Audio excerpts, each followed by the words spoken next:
the Chase Thomas Podcast, for people who have nothing but time to kill. The question that you sent. Oh.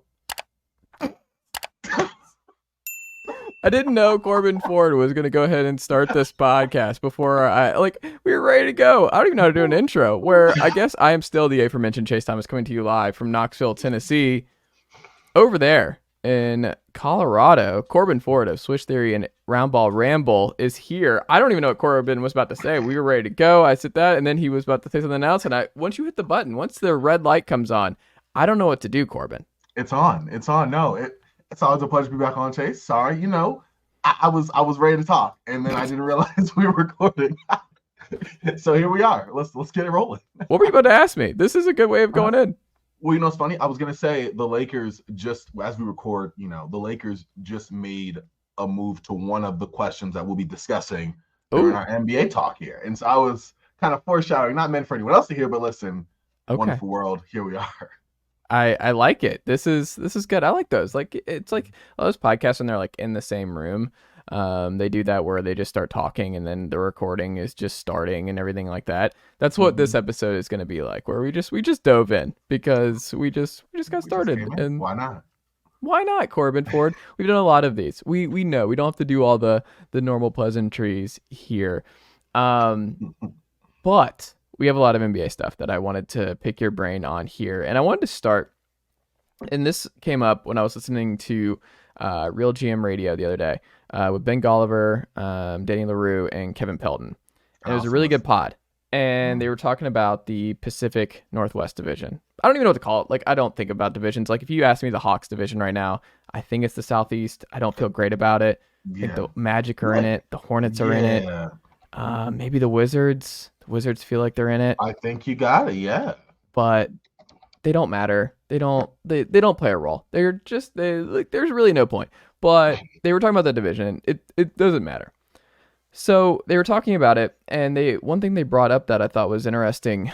There were a lot of stuff. Go listen to the podcast, but they were talking about the Warriors and whether or not the Warriors got better this offseason. And I had just filed away that no, they're better after this offseason. I thought my gut reaction was, no, they're better. And that's with Chris Paul. That's with the way I looked at it too, was like the addition by subtraction with Jordan Poole. Like, that just is not hanging over the organization anymore. He's just gone. You don't have to worry about it anymore. Still a good player, but that had run its course. They probably shouldn't have run it out this past year. After the bunch came out, that was probably it. Like, it was probably time where it was like, we need to understand that this is probably not going to get better, and then the locker room dynamic being weird for a full calendar year, and you knew you were going to pick Draymond anyway, right? Like, you're not siding with Jordan Poole in this Draymond-Jordan battle. So if that was always going to be the case, and I understand you still needed to see what Draymond did this summer with his contract and what his future looked like, because there was that Mavs stuff that was looming, which feels like forever ago, of like, would Draymond leave? And it's like, no, Draymond is coming back. He's going to play with Steph. And you look at it too. Steph missed a lot of time last year. Steph has been banged up a little bit the last couple of years, but he's getting older, and that's just part of the deal. You don't know how many games you're getting from Steph, and that was something they talked about. But I still look at it as, I think he's going to play more games than he did this previous year. And more games from Steph means this team is not going to be flirting with the play-in once again. And then you look at it, by and large, like, Draymond's a year older, but Klay's also another year removed from the devastating injuries. I mean, he's not ever going to be the same Klay, but I would anticipate him being better than what he was a year ago. Maybe not a big jump, but a little bit. And then all they really lost outside of Poole being the big one, Dante DiVincenzo, I don't look at that as a big loss. Patrick Baldwin Jr. was in the trade for Jordan Poole. Ryan Rollins, nothing. And then Ty Jerome, nothing burger. You keep Draymond Green, which is a huge win, obviously. And you get you get Chris Paul, who takes over that Jordan Poole run. Dario Saric, Corey Joseph, sneaky important one, I think. I've always liked Corey Joseph as a player. And then you have two interesting picks in Brandon Podziemski. I don't know how to pronounce his name yet. We'll wait until Podziemski. And then Tracy Jackson Davis come into the fold here. And that's not to say Jonathan Kuminga still sitting there. What kind of leap does he make at this point in his career? Moses Moody, does he make a leap? So I just looked at it as like, no, the Warriors got better. And I was surprised that the group seem to all fall into the assumption that the Warriors got worse this offseason. Do you share that sentiment, Corban? Because I was kind of surprised by it. I'm not gonna lie, I do, Chase. I gotta say, I also recommend that podcast. Really good. I thought this independently of that, just because and listen, the Warriors are still gonna be a very good team in the West. Like the Pacific Division, we were talking about divisions, between the Clippers, the Lakers, the Suns, the Warriors, and the Kings. That's gonna be tough. Like all of them project to be playoff teams in my mind. With that being said, yes, like Chris Paul's a legend, right? It gives the Warriors a different look. I think if they had his kind of pick and roll attack to go along with the way they play along Steph Curry, that they might have given Lakers even more trouble than they ended up giving them in that second round. And as a backup, I don't think you get much better, than a guy like Chris Paul. With that being said, although he had his struggles, and he most certainly did, Jordan Poole played all 82 games and averaged over 20 points per game. Do we see Chris Paul doing either of those two benchmarks? I don't. I don't see a 20-point per game season, and I for dang sure don't see him playing 82 games. Like, as far as does he need to be that scoring wise? Does he need it for the Warriors to be really good? I kind of think he does when you look at who else they brought in. So unless you're expecting like big steps from like a Moses Moody, a huge season from a Klay Thompson, trying to think of other offensive weapons they had outside of Steph Curry, obviously being stacked. I mean, Andrew Wiggins Andrew Wiggins. Get there. Another guy who missed a bunch of time last year. A bunch of time. And not really injury, just personal things. Yeah. So that's true. And we've seen him be a 20-point scorer. Back then, he wasn't on a winning team. So, yeah. But like we've seen it, he has the capability of doing that. He's supposedly in his prime, given his age. So I get that for sure. But if you look at it aside from that, like Dario Saric is a very nice piece, a guy who can, rebound, great passing, good outside touch. Like he can play well. Corey Joseph is like a table set of point guard backup. Like he's solid. Like I think he projects better to be your third string than like your backup. And I think he's good where he's at, but I don't think he's going to be bringing in the points. But he's good Steph insurance, right? Where if Steph missed some time, you can start him and Chris Paul can still come off the bench. Player. Yes, but even then, you're combined scoring. Neither of those guys are. I mean, Chris Paul, at his age now, that's not his game. Corey Joseph, that's never been his game. So I do think you put a lot more pressure on guys to create their own offense who aren't there. If Steph goes down, I mean, we're looking at Andrew Wiggins to create his own offense. We're looking at Paul to a lesser extent. Yeah. One of the young guys stepping up, whether that is Jonathan Kuminga or Moses Moody to step up that level of game, because Klay Thompson, that's not his game. And Draymond Green, that's not his game. They create for others, do their spacing in Klay Thompson's case, or the passing in Draymond's case, but they don't really create for themselves that much. So I just it's very Steph dependent in my mind. Where at least Jordan Poole he could kind of play Steph light, like very Steph light. Like it's like the, mommy, I want McDonald's, you have McDonald's at home type thing. Like we have Curry at home with Jordan Poole, but like you had that player. Chris Paul's not that player. In this stage of his career, he's not that player. And I just don't see another guy on the roster capable of doing that. So I do think if there is injuries, and I expect that there will be, that they definitely could look a little weird. Also, Dante DiVincenzo, like, numbers don't pop off the page, but he had a career high shooting year from three, just over 5 attempts. Like it was pretty decent volume, and he played really good defense. He was a key line of their bench unit. He was a key starter during injuries. Like he was a really productive player for the Warriors last year. And I do think that his loss will be felt. Now, not in a huge way. I mean, you do have a Gary Payton II there, so it might not be as huge as if Gary Payton wasn't there. But like, he did something Gary Payton didn't do, which is space the floor consistently and shoot the ball at a pretty productive clip. That's not Payton's game at all. So I don't know. I definitely think that on paper, as it stands, if we're doing 2K rosters and roll them out healthy, all things being equal, sure, like this could work. But as injuries come into play, fatigue, all of that, no, I definitely think this team has lost a dynamic that, while volatile in Poole, was definitely helpful for them. Yeah, I mean, they were 8th in offensive rating last year, and I think that probably dips. I just look at it too, where, as we like look at who could create if Steph goes out, I just look at it as like, if Steph goes out, they're kind of screwed anyway. We kind of just saw it this past year when their main key guys are out. They just can't. They don't have the horsepower anymore to run the gauntlet. So I understand why you just take a flyer on Chris Paul at this point, where you're like, if Chris is like, you're just betting on a great season of health.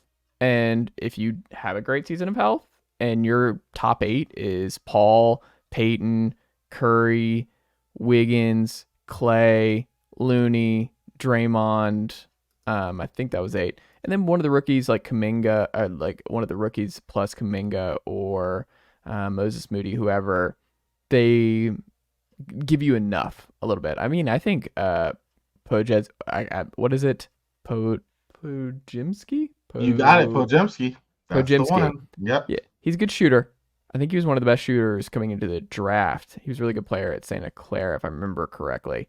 And then Tracy Jackson Davis, we'll see if he plays. He had a really good career at IU, but I think he played for a long time, so he's like one of those older rookies coming into the league, I want to say. So I wouldn't be surprised if he finds his way into the rotation sooner rather than later. But I just look at it as like, if those guys go down, if Chris Paul and Steph Curry are banged up for most of the year, then Warriors aren't contenders. But they are healthy, and Chris Paul is okay being the sixth man, because we'll see. There was some awkward stuff. We'll figure it out. I don't know. I mean, I'm very interested to see what happens here, because if you get 76 games or 72 games of Curry, and you get 70-ish games of CP, you get 70-ish games of Clay and Draymond, like, that's still probably, I would take them in the top 5 in the East somewhere, or in the West somewhere. Like, I just, until the Steph Curry drop-off happens, I think he just raises the floor of this team if the rest of the cast is reasonably healthy. I would agree. I think that I still think they're going to be contenders. I'm not saying like I don't. Like Chris Paul with this team, with his IQ, with his ability, like the way he plays, I think is a nice twist, some diversification of the Warriors' free-flowing style. Doesn't make them totally predictable. I think that they could manage. It's just the role Steph provides. Like if Steph was down and you had other scores, even if they were like one-dimensional scores, and you bring in Chris Paul for Steph, I don't mind that. Like even this, he isn't the same player at 38 that Steph Curry is at 35, whatever the case may be. He can still run an offense, get guys involved, all of that. But you're asking a lot for him to manufacture a lot of offense, in my mind, with a guy like Steph who can create for others, obviously, with his gravity, with his passing ability, but also create for his own shot at any given moment, right? It's not Chris Paul's game anymore. Like, we saw even last year, him doing the big old, call for the pick, get the big out and go on. That was like more hit or miss last year. Usually that's straight cookies, right? We've seen that all his career. And last year it was like, maybe not. We'll see what happens, right? So that's what I mean. I don't know. Like, I get you. I still think, I don't want to say this in a negative way of like, they're no longer, if they were to make the Western Conference Finals, I wouldn't be surprised. Yeah. But to say they got better, no, I don't think so. To say they did the same, I don't think so. So I just have to feel they got worse. Even if it's like marginally worse, you lose a little shot creation. You didn't bring that back. Podziemski looks good, but he's not a shooter like that. At least he hasn't come into the league like that. Summer League didn't show that great to me from that end. So like that's more or less what I'm concerned about. But as far as like your defense is better, Poole flamed down in the playoffs. I doubt Chris Paul does, but then again, that's if Chris Paul's not injured by that point. So we'll see how that looks. But like, and honestly, that's if Chris Paul's still on the team by that point. But this contract basically being expiring with the money he has on it, Warriors can make a trade the deadline. Get back a few Harden more for players. CP. I don't think that's happening. That's funny. But like they could do something where they get back a couple pieces that maybe better fit around their team for the price point of CB3. How much fun would that be? Harden. Ooh, you know what's funny? I don't know if it would be. Because look, like on 2K it would be, right? But I feel Harden's like the antithesis of the way the Warriors play. Like Chris Paul's almost like that too, but Chris Paul's more of a team style. He's going to hold the ball a lot more. You are not running. Like forget a fast break with Chris Paul at the helm, especially at this point in his career. But like, I feel like he does things where Harden clear out. Like it's your turn, my turn. It's like the 20. That's kind of what they were doing with Jordan Poole though. Jordan Poole was doing a my turn, your turn thing with Steph a lot. Yeah, no, you're right. I think that Harden makes it to like such an extreme degree. Yeah. But I agree. You're right. Poole, it wasn't like Poole. And Poole sometimes fit in well enough, like in their system, that he could at his best look like a Steph light at his best. Yeah. Harden, no. At Harden's best, Harden's gonna look like Harden. You might get prime James Harden, but that's all you're getting. It would still be kind of cool, but then defensively too, yikes. Yeah. Yikes. I don't know. Well, I think too with the shot creation thing, I'm interested because like the Warriors were number 1 in assists per game last year. Like they passed the ball better than anybody else. And Harden's a gifted passer. Yeah. I mean, but also just like removing Harden from it with CP and everything else. Like, if the passing is there, maybe you don't have to worry about the shot creation as much. If they're still an elite passing team and they're still an elite distribution team, then maybe you can hide some of those shot creation issues. And then you're also, I think they had the best 3-point percentage in the league again this past year. So if those are still falling, they're still like with the way the game is played, I just think they just have a really high floor to me when they're healthy. Now, if they're banged up and a lot of guys, important key guys miss, like if Wiggins misses a lot of time again for something else, if it's injury related, I mean, obviously with Steph, but like Draymond is increasingly more important. Like he needs to play a lot, and Clay needs to play a lot. He needs to be right. So we shall see. But I do think it's interesting how other smart NBA people view what the Warriors did this offseason. Buy or sell Corban? I was thinking about this over the last few weeks. The Wolves stick with Rudy Gobert and Karl-Anthony Towns all next season. What are you buying or selling that? I'm selling that. Okay. I don't know. I feel like that experiment it was kind of doomed to fail. It felt like to me. I didn't make sense at the jump. I'm not taking a victory tour over it, but I just feel like you're not. It's a lot. It's a lot. Gobert, I mean, outside of what he's flashed 3-point shooting in the early weeks of FIBA, like that's not his game. So you're not providing floor spacing offensively. And then like you're asking a guy 7 foot, 2 whatever in Towns to guard fours. It was a clunky experiment before injuries got into the mix. We saw how the end of the season worked out. I would not say at any point it looked like really, really good. And let's be real, if you're gonna try to trade Gobert now, like you're not getting a return commiserate anywhere near what you gave up for him, right? You probably get a little closer to that trading Towns. And if the Wolves come out horribly, and in this tough Western Conference, that doesn't take much. Like an injury could definitely be the nail, especially if it's like to Anthony Edwards or something. Then I could definitely see the Wolves go, hey, maybe it's time, to shop cat, see what we can get, try to recoup some value, whether it's in some young players, whether it's some draft picks, whether it's some win now players, whatever that looks like. I don't even know what a potential cat package would look like because it's not on my radar like that yet. But I would feel that would be the move to make. Personally, I mean, if I was the GM, I would have come and lost and traded Gobert again. I don't really care. Like, I would have loved to see Anthony Edwards and Karl-Anthony Towns. Surround them with defense. You have Jay McDaniels. You have a nice solid point guard, Mike Conley. I would have been okay with D'Angelo Russell as well. Like, surround those guys. I didn't think you needed a Gobert. Maybe you need a defensive-minded center to back up Towns or play alongside him in that way. But you could have went in free agency after a guy like Brook Lopez. That would have been something I wanted to do or would have wanted to do. Like this, what they did, no. So in my mind, you traded him. Like, I don't understand GMs, and I'm going to go on a little here we go. But like GMs who like you make a bad move, okay, and then it's like, oh, well, our hands are tied. We're stuck with that. No, you're not. Yeah. Like, it's still a bad move, whether or not you admit it or not, whether or not you trade back or not. It's still bad. You're not a sunk cost believer. No, I am not. Like, flip that. Yeah. I mean, and I'm sure somebody's interested in Gobert. Yeah, you're not going to get anything of the value of what you gave up to get him, but you shouldn't have given up that to begin with. Like, you shouldn't have given that up to begin with. There you go, English. Like, that shouldn't have been a thing to happen, in my opinion, at all. So, no, it's a loss. It happened. Move on. But they're not going to do that. We know they're not. They're more than likely going to go and trade Cat. And so I do believe that a move like that happens. I'll be very surprised if they kept both of those players throughout the duration of the season. It wouldn't be the worst thing, I guess, to give it a full year, barring no injuries or little injuries, and seeing what works out from that. I just don't think anything would work out from that. I just don't know what they can really do here. Like, it's kind of like one of those things where you talk about the sunk cost. Have we seen enough to be certain that Ant, Cat, and Gobert can't work on a really good Western Conference team?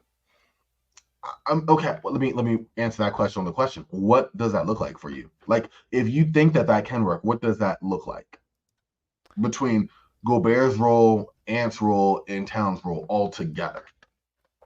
Well, I think if Ant is your new lead ball handler, where Ant and the Wolves are kind of uniquely set up for this in a way. When you look at just how their roster is constructed at the moment with Conley and company, where it's like Ant and what he's doing at FIBA like maybe that's it. Where you kind of think in like the Clippers model a little bit for me, where like the Clippers would do this with Zubac and Marcus Morris, where they would have, and then Kawhi and Norman Powell and Rocco or something. They would do those weird point guardless lineups and just go super big and just bet on their depth and just experiment with different kind of lineups and have like a five who can't shoot. The Knicks do this a lot. And have won a lot of games, where Hartenstein and Mitchell Robinson and Julius Randle, and they go big a lot, and they find ways on the perimeter to do things. But I look at it with the Wolves the way I would think Clippers in this regard, where you can have Cat in the corner sometimes, and you can just run. We know Rudy Gobert is an elite pick and roll player and pick and roll defender. So you look at that, and I would just start there. Ant and Gobert should be able to do a lot with, even with Gobert getting up there and everything else and not being what he was a couple of years ago. I think you start there, and even if that means you're kind of underutilizing Cat by putting him in the corner and just being that threat just for Anthony Edwards to swing it. But part of the Anthony Edwards development to me is that he has to be that guy. Like, if Anthony Edwards wants to be one of the 3-5 best players in the league, I think he kind of has to be that lead ball handler. He has to bring the ball up more often than not. He has to orchestrate the offense. He has to swing it to Cat in the corner. He has to dominate in the pick and roll with Rudy Gobert. Like, that is a helpful asset if used correctly. Donovan Mitchell is a better player for playing with Rudy Gobert for years early on in his Utah career. So I think there is value there. And they use him, and I don't think the fit will ever be the cleanest, but you can also stagger Cat and Gobert. So you start that way, and then you can move them around, and Cat and Ant can just pick and pop a bunch, and you can find ways to attack with them in that way. And I think there's just a way to be innovative and be kind of experimental with the way that you use these guys, because I think they're all three talented, and I'm always one of the people that look at it in terms of I would rather exhaust all of my options of all the different avenues for my talented guys before I just sell low. Because I think Rudy Gobert individually is extremely talented. I think Karl-Anthony Towns individually is extremely talented, and Anthony Edwards obviously extremely talented. So generally speaking, talented basketball players can figure it out and make it work when you let them play and them figure it out enough. I don't know. Part of me would I just would like to see it a little bit more. I get you. I got to push back. Talented players making it work, you would thought, but I think Russell Westbrook, LeBron James, and AD were talented. I still think they are talented, and that did not work. Well, a little bit. One timeline didn't really match the rest of them, and one of them still wasn't. I don't know if we could say one of them was still all that. I mean, Russ went to the Clippers in a much better fit, and then his talent showed out, right? Like, I don't know. Was that a thing? Are we saying Westbrook was good with the Clippers? I don't think he was good with the Clippers. The numbers bear it out, and also, like, it was going. Like, here's the thing: the numbers look good on that. They do. But also, it was bad. Like, in my mind, it was a guarantee that Russ was the same Russ. Like, yes, he lost a little bit of athleticism. He's always been prone to turnovers, right? He's never been a good shooter. It's the other things he brings. His versatility along the offensive end, his ability to get to the rim, like those sort of things. And yeah, that declined a little bit with the Lakers, but that was like, it was even further, can't even think of the word. Like, it was, his weaknesses were exemplified there because the team did not play to his strengths. You have to have defenders and shooters, a good mix of the two. The Lakers either had no floor spacing, and they've been one of the worst three-point shooting teams in the LeBron AD era, like just bottom of the league for the last like 4 seasons or near it. And then also defensively, like we've seen the Lakers, like before this past, trade deadline, when they brought in some defenders and some more versatile guys on that end, they were not good on that end either. So like, Russ looked bad. Like, yes, he put up some numbers, but like his shooting was never going to be great. The floor space to take advantage of that. And defensively, he's not super great. Go to the Clippers, and now you have a better atmosphere. You have a more solid foundation there. And I think the numbers bear that out. I mean, with the Clippers, actually, he averaged 15 points, 6 rebounds, and 7 assists, basically. Yeah. 16, 6, and 8 with the Lakers. Then he got traded to the Clippers, and he played 52 games with the Lakers, came to the Clippers in 21 games, averaged 16, 5, and 7. So about the same. But the postseason, obviously, he went off. And whether you want to say some of that was because he played Kevin Durant or whatever the case may be, he definitely looked at his pop back. He definitely looked more comfortable there. And I just thought that was bound to happen. The Clippers are just a better fit for him. So I get you to a certain extent, my players making it work. But at the same time, I really think a lot of that has to do with the guys around them as well. It just does. Like the team fit. Like right now, I'm looking at the Suns. Bradley Beal, Devin Booker, Kevin Durant. Like, yes, offensively, they have to make it work because you don't have a point guard. So one of them have to play that role specifically. And all those guys are really good for looking for their own shot, right? If you look at their shooting numbers between shooting the three and shooting mid-range pull-ups, the discrepancy between all three of them, they like getting to their own shot, getting to the midi, right? Defensively, one of those guys is going to be chasing perimeter guys around screens. One of those guys is going to be chasing a Steph Curry or a Klay Thompson or a Damian Lillard or, moving down the line, Trae Young, all these guys. Like, they have to make that work. Like, they have the talent, but they have to make that work. And some of that also goes down to the players around them. How does DeAndre Ayton fit? Who's the guy outside of those four that's going to start alongside them? So I just think it's a balance. I get what you mean, but I think that 2021 Lakers season broke that philosophy for me, my friend. Like it broke it for me. That's fair. I don't know. I'm very curious to see what they end up doing here, but I don't think Cat and Rudy Gobert are on the Wolves this time next year. You don't think one has to go? Oh yeah, I'm with you on that. I'm very curious which one it is. I'm going to guess Cat just because of Gobert's contract, but I also just think people go way too far in discussing Rudy Gobert and what his value is still to this point. I think he's still a pretty helpful basketball player for a lot of teams and a lot of stars who need guys, especially bigs, who can make their lives a little bit easier, knowing how to dominate in the pick and roll. Tier question for you, Corban. Mm-hmm. Which team this offseason went up a tier that we're not talking about yet? When you just look at where this team was last year and what tier you would put them in when you're thinking about just contender tiers and everything else, what team that actually went up a tier this offseason that a lot of people are not talking about at this point? This one gave me pause because this is a really good one. I've kind of gone back and forth on this a few times now, but I would say I'm going to go with the Rockets. Oh. I'm going to go with the Rockets. Why? I think it's easier to go from like worst team in the NBA, like one of the worst teams in the league, to like borderline play-in team. Like I think there's a clear jump from there. And I do like the additions that they made to kind of put them up on that. Like I think Amen Thompson's going to have a really good year. Even though I wasn't high on him as a prospect, still not totally high on him. I think he's a good fit. Why were you not high on him as a prospect? I just didn't like the lack of shooting. I thought that was like overstated because everyone's like how great of an athlete he is, and he is, and all the things he can bring versatility wise. Like I just didn't think. I thought Zach's shooting was real, was tangible, was being overlooked. But with this Houston team, I think that some of his strengths on the defensive side, on his ability to push the ball, will be helpful. I like the Fred VanVleet signing in terms of basically being a 2-year deal for a guy that's still in his prime, being able to kind of give the Rockets actual point guard because Kevin Porter experience wasn't it. And a guy who's going to help Jalen Green flourish as well. I'm really big on a second year breakout season for Jabari Smith Jr. Like I liked what he did in summer league. I liked what he did in the back half of the season. I definitely think that he's somebody that's going to come and surprise a lot of folks and reaffirm the faith I've had in him. Cam Whitmore, I think that he's a guy who great value for where he's picked 20th. Like the guy was better than 20th. Whether or not there was perceived knee injury, whatever the case may be, I think he'll get some minutes. I like Jeff Green as a backup depth big. Jacques Landale had some moments with the Suns that were decent. And even Dylan Brooks, I saved him last because like I still think he's going to be able to get some of his give into some of his shooting inhibitions, like his worst shot tendencies. At the same time, defensively, like he's legit.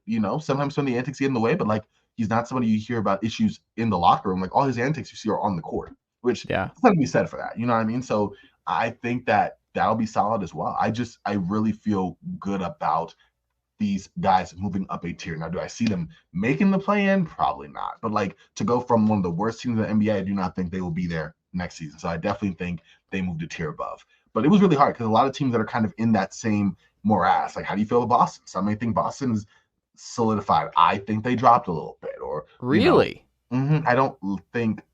I think if Boston doesn't make it out of the East, it'd be the stunner of the year for me. I wouldn't be stunned. I think they have to be healthy and they walk back into the finals. Kristaps had his healthiest season last season. Like he's not been healthy. Like Yeah. if he is not healthy this season, it's just a regression to the mean for him. And if Yeah. you're not healthy there, and then you have Robert Williams, who's also not been healthy, there's Yeah. your front court. Grant Williams is in Dallas, right? Yeah. Al Horford's 38. You know what I mean? And then you're looking again at, and you don't have, and your point guard, Derek White, has to make a big step. Malcolm Brogdon, you hopefully have to be healthy with. And he's professional, but you also try to trade him. So that's something, right? And you're looking at for development and progression from Jason Tatum and Jaylen Brown, who just signed one of the biggest contract extension. Like, but I think if those two are big. healthy, I think it's just really going to be hard. Like the East is just a mess right now to me because like the Sixers are just the bottom could fall out at any moment with them, and we'll see what happens with Harden. You look at the Cavs; they got bounced in round 1 by the Knicks in embarrassing fashion. They're probably not a real threat.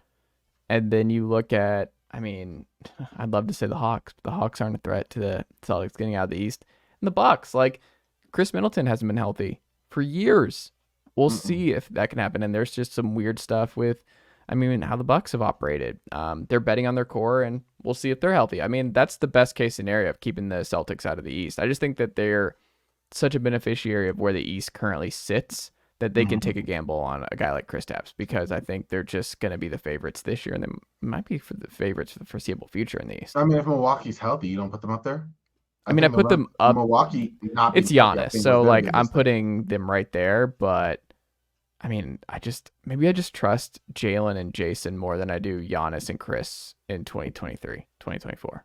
Yeah, maybe so. And if so, I mean, that's fair. I'm not willing to put that there. I think, I trust Jalen to get, another, be more ambidextrous before I go that route. But if he's able to do that, then sure. And then Jason Tatum, I mean, he's been good. I just need him to start like just him doing, I don't know.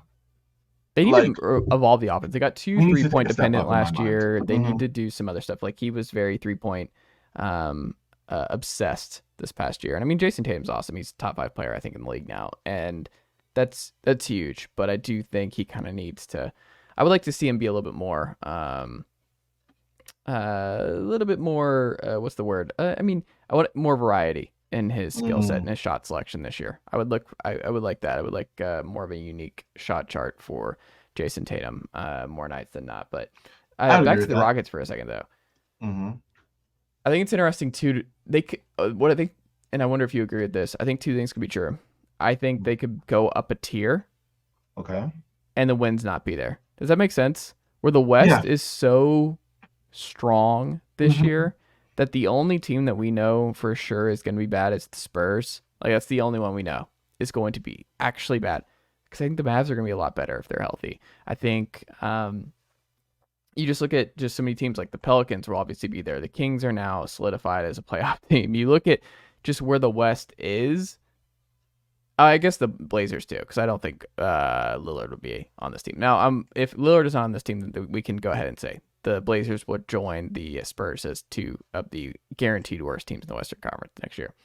But outside of that, I just wonder where the wins come. Because, they spent a lot of money in Fred VanVleet and Dylan Brooks and company, but the West is really strong. The rest is kind of really old. When you look at some of these teams at the top and like even some of the middle of the road teams, like the Kings aren't a young team really. Like the way they're talking about it, it's not like you have the Keegan Murrays, but it's Kevin Huerter. De'Aaron Fox has been in the league a long time now. Sabonis has been in the league a long time now.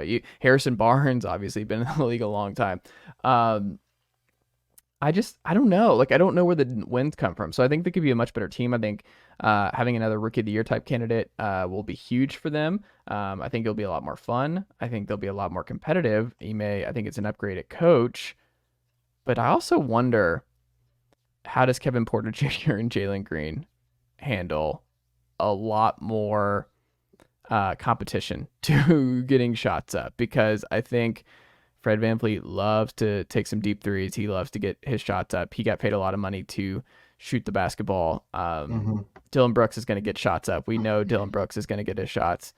I just wonder, I am very curious to see how Ime handles just kind of the shot selection and making sure that everybody in that locker room is content with the kind of shots and their role on this offense. I think that's going to be tricky for him. I'm with you. I feel like, Kevin Porter Jr. just put up a shot. Like, you better be good within your role. You're not a star player. You had a chance. Does Kevin Porter know that? He's gonna know. He's gonna know this time with Ime Udoka And also given just the fact that you've run the show more or less the last 2 seasons and been one of the worst teams to show for it. Like at the end of the day, you were young. Like it comes to a point where you go from that young prospect that like has potential. It's like we give you minutes, you have a show, and it's like, okay, now you're a role player. And like either get with that or get out the league. Dion Waiters style. No disrespect to Dion Waiters, but I'm saying he had those early Cleveland years, and then he had like a year or two in Oklahoma City. In Oklahoma City was kind of already kind of going into that role player role. Then he had another standout kind of moment as one of the guys in Miami. And after that, it kind of was what it was. You know what I mean? Like, I'm not saying he has had any of the issues that Corban Porter has had from an attitude perspective, although Waiters had his own stuff. But like the point being is like the shine is wearing off. Like you're like, this is who you are. When you're 22, 23, there's like hope that maybe you can become this point guard guy with your distribution skills and ability to create your own shot and doing that sort of thing. Like that is still out there. But once you get like 25, 26, then it's like, okay, like this is who you are. Now, mind you, and this is going to surprise you. How old do you think Kevin Porter is? I'm going to say 27. Kevin Porter Jr. is 27. You would be surprised to know that Kevin Porter Jr. is 23. Oh, my God. I swear this man has been in this league for so long. Yes, it does feel like he's been there for a minute. I said 25, 26, and I was way off. 23. He'll be playing until basically the playoffs, which he won't be in. Before he turns he'll be 24 at the end of the season. Exactly. Still, wow. But I think he's going to be up. He averaged 19 points, 5 rebounds, 5 assists. Shot 36% from 3. That looks like a trade chip to me if there ever was one. He just doesn't fit unless he's going to be a small forward where you're playing either behind Dillon Brooks. Like if you're he played 99% of his minutes at the 1 last year. And that's he only plays point guard now. And that's so backup point guard. Like either settle for a backup point guard or settle for a backup small forward, but you're settling for a backup somewhere. Because if you're starting Fred VanVleet, Jalen Green, Dillon Brooks may not be a lock, but I think he's a lock to start initially. If you're starting those 3 off top, I don't think Kevin Porter at 6'4" is playing the 4. He dang sure ain't playing the 5. So you're gonna have to accommodate your role. You're gonna have to change your role or outplay everyone in that starting spot. I'm banking on the latter. And if you can't find a role as the latter, I don't know what that looks like. I think it looks like you're out of the rotation or you're getting moved. I mean, he has been a negative player to this point in his career. Per 100 possessions, first year minus 11.6, minus 13, minus 7, and last year minus 8.8. He's never even flirted with a positive point differential in his Warriors in the league. Not even close. I'm not a Kevin Porter guy. I don't know. We'll see. Maybe he finds the right team. I just don't think it's Houston. And I'm also very curious to see how Jalen Green does with this group and how he navigates sharing the spotlight with Fred VanVleet. I just think it's going to be very fascinating because I've seen it with Trey. Like I just saw this with Trey where you bring in another high-powered guard and DeJounte Murray, and it's just they can say all the right things in the summer, and then when you actually roll the ball out, it becomes a lot more complicated. And they're like, oh, wait, I don't know if I want to do stuff. Like Trey's like, I want to move off the ball and I want some help and I want some pressure off me. And then it's like, kind of like that 32% usage rate for me. I don't know about that. I actually kind of like that more than I thought I did. So I'm very curious to see what happens there. But I like that Rockets pick. Final thing here tonight, Corban. And I think I already know what you're going to say here. I have a sneaking suspicion it's going to involve your favorite team. You can move any player right now to another team, Corban Ford. Who is it and why? I mean, we did it as we recorded. Christian went to the Lakers. Yeah. Let's go. I like that a lot. Like, I think Christian Wood gives the Lakers another dynamic. I mean, they were already weak at the 5 spot objectively. Like, that's just something that they were before we even started, like, going into tonight, right? But the Lakers have the defensive foundation in place that can help Wood kind of hide his own weaknesses there, while Wood can bring his offensive strengths to bear on a team that desperately needs that from that position as well. And he's a floor stretching, scoring big. He makes them a lot more dynamic. He made 41% of his catch and shoot threes last season with Dallas. Like, he is solid. He's a very solid player. And this is also a guy who, in his Christmas game against the Lakers last season, had 30 points, 8 rebounds, 7 assists, and 4 steals. Like, that's the potential of a dude who's only 27. Got him on a 2-year deal with the player option. Like, the talent is there. It's everything else that's the issue. But you're giving him a team where he's worked with Anthony Davis, so he has that background with him. Mm. He has the background. I think he does with LeBron, if I remember. Like Mm. with a few players on this team, he's gonna be motivated. I think seeing him languish, into September to be signed, is probably a wake up call. Hopefully, but if not that, putting on a team that for the first time has actual winning expectations. I guess you could argue Dallas last year, but I think the Lakers are better positioned than Dallas is. I just feel really good about this. I was gonna say it before as like a joke because I definitely think that the Lakers needed somebody else. Like you could technically now put Christian Wood at the 5. I wouldn't. I think unless you're gonna have AD kind of defend the bulkier guys, like that's still a weird lineup. But he gives you a different fit. Like if you're gonna go into the season with just AD and Jackson Hayes, I don't think that works. But Christian Wood can play alongside either or of them. He can be the sole big out there. I like him and Rui Hachimura at the front court. You can put LeBron out there with those three and not be, run off the court like that. There's so much different, I don't even know, like possibilities with Christian Wood there as a guy who, yes, he has flaws. Like we're not saying defensively there's flaws. He's not the biggest of frame, and attitude and all that stuff is a thing. But put on a team that can kind of mitigate some of those issues, while allowing his strengths to come through and help the Lakers too, because they kind of need that. They haven't had that offensive skill set from a 5 since, limited moments from Thomas Bryant last season. AD hasn't shot the ball since the 2020 playoffs. So like that's what I'm saying. Marc Gasol wasn't the same player at all. 2021, like that type of skill set. I like it. I think that's a perfect fit. And again, it's one of those things that like, does it boost them up a tier? No, it doesn't boost them up a tier. Like they're still where they were, but it's just a nice fit in my mind for this unit. They're sneaky deep now. And they're done. They don't have any other roster spots, right? That's it. So you look at it, it's Russell, Gabe Vincent, Austin Reeves, LeBron, Taurean Prince, who I think was sneaky important for them. Yeah. I like that one. Cam Reddish, I don't think plays. We'll see. I'll throw him in there. Rui Hachimura, Jared Vanderbilt, Anthony Davis, and then probably Christian Wood. Because Jackson Hayes, I forgot was on that. Like they're big. They're a big team, and the skill set of shooting the ball, in theory, defense, lineup versatility, something the Lakers did not have last season, or at least the season before. Like there's something to be said for that. Also, just unrelated, but not even breaking news, but Danny Green signed back with the Philadelphia 76ers. Good for him. So good for him there, yeah. At 36. How old is Danny Green? 36. Another one I would like. He's got to be inching close to 38. Like this man. Yeah. This man was. He's had a great run. Do Lakers fans like Danny Green, or do they just remember the airball?